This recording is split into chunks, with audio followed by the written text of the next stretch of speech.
Hello from West Texas. Here we are at the outposts of Fish Gallery for our decorative wood collecting trip. And it's always a great experience. You get to enjoy God's country, Mother Nature at its finest.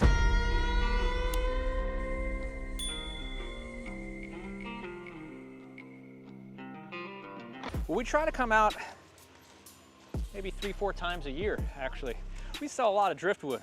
One of the real reasons we're out here is to find the perfect piece of driftwood for the Aquascaping Dallas trade show that's coming up in just a few weeks. And we're doing a centerpiece 360 aquarium. We already have the aquarium. It's a 4x6x4. So we already kind of know what we're looking for, and we're looking for just this centerpiece. So another thing, you gotta make sure you got your snake boots on. I mean, right there, there's like 3 of them. We can get them on the way out. We're just gonna circle around this way and end up where we were. Okay. I see something like this right here, and it can go in a tank. I don't know if it's gonna come up, but it's probably gonna. oh yeah, oh yeah.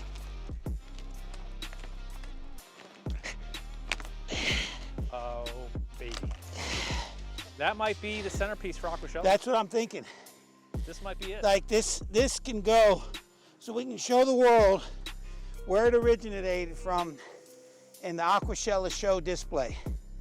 Coming soon. Yes, I like this one. I think this is it. Up on top.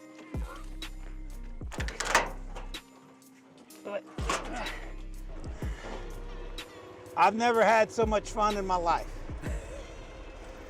A lot of the aquascapers try to mimic nature. This is in the wild here in hill country, Texas. So the way that this tree had fallen and the way that the water pushed all these rocks, this was a ravine at one point. As a longtime aquarist, I see wood like this just sitting there, and like then I can envision it.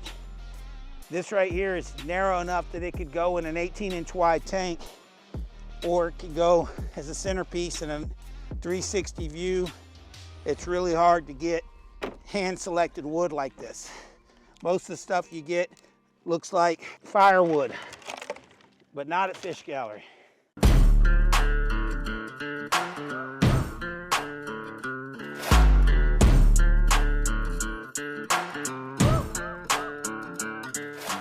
I mean, look at that. That thing is awesome.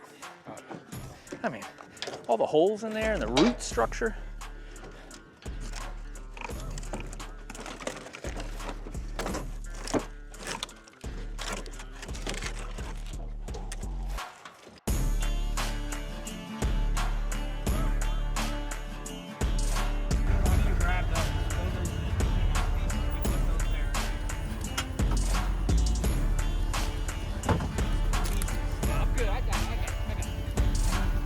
I mean, this would be a great piece for somebody that had Plecostomus fish. I mean, it's kind of like been hollowed out, like a hollow log. We just clean this up. I mean, I can already picture that in somebody's aquarium. And all the little Plecos just eating the wood inside this little tunnel through here. Come on.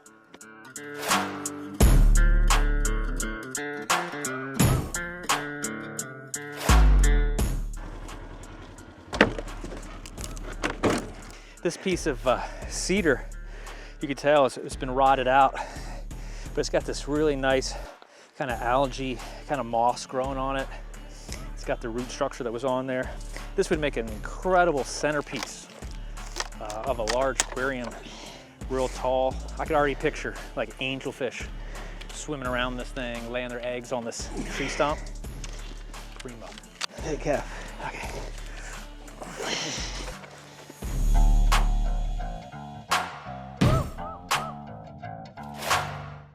Listen, when they say Fish Gallery goes above and beyond.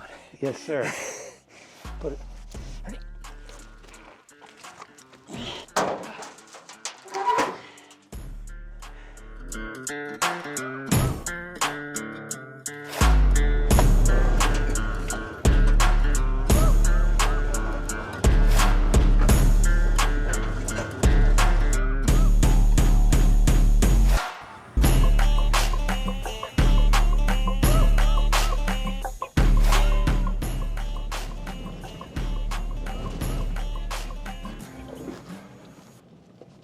Location number 2, secret location, but this time it's for rocks.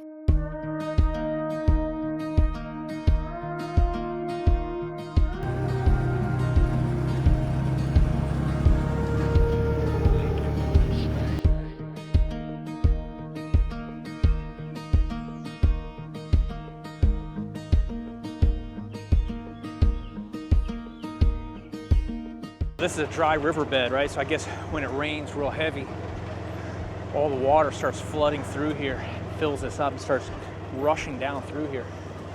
So from an aquascaping standpoint, you see these little tufts of grass that are popping up through the rocks. Really, really awesome. You know, in nature here, you have these bigger boulder rocks. And then what happens is, you know, the current is carrying the smaller rocks and kind of piling them up here. It's kind of like a collection point. A lot of people that aquascape for tanks, they're only putting just a bunch of big rocks in and that's it. These accent rocks that are smaller, different pebble grain, you know, all the way down to the nitty gritty here, it helps kind of blend it all together and it just looks really, really cool.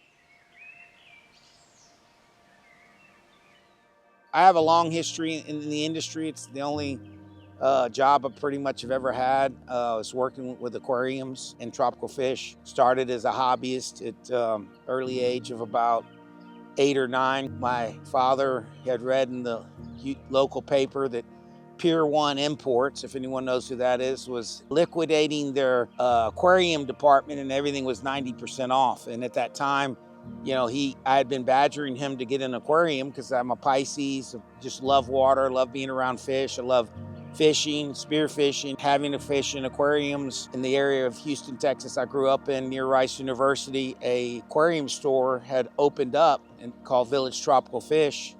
And that's where I started riding my bicycle down there to talk to the owner and to learn more about the hobby and more.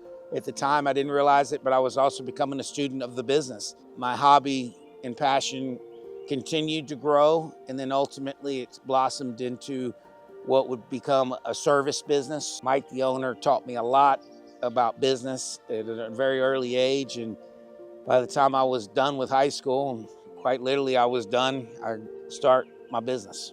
And here we are. I'm thankful for a lot of things. Fish Gallery has been a blessing. Doesn't come without a lot of trials and tribulations and challenges, but without the customers that continue to support my business, I wouldn't be here. And so I'm always very grateful for each and every individual that's ever set foot in Fish Gallery, because they're the ones that has allowed my dream to become a reality.